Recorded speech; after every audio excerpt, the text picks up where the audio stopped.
sa anong sa protesta ninyo, yan talaga ang presyo ng langis.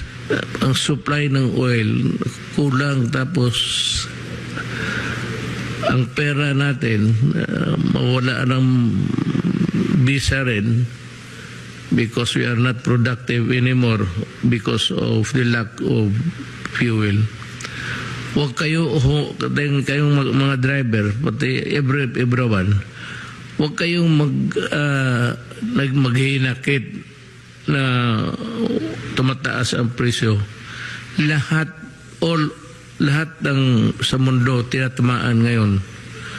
Now, tayo, hindi ko masabi na mabababa ang gasolina ngayon. Wala tayong magawa. And every day, tumataas yung kasi ang supply doon sa bibili natin na humihina na, wala na silang makuha. We will do 30,000 of the tricycle drivers.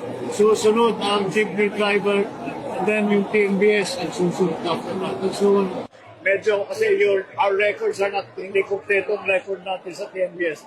Yung sa jeepney, susunod siguro late this week or early next week. Sir, there's so much uncertainty going around. What would you like to tell our people sa mga nag-aalala po sa posibleng mangyari sa mga susunod na linggo o araw? Andito tayo, your government, nandito ang gobyerno, nandito ang pamahalaan.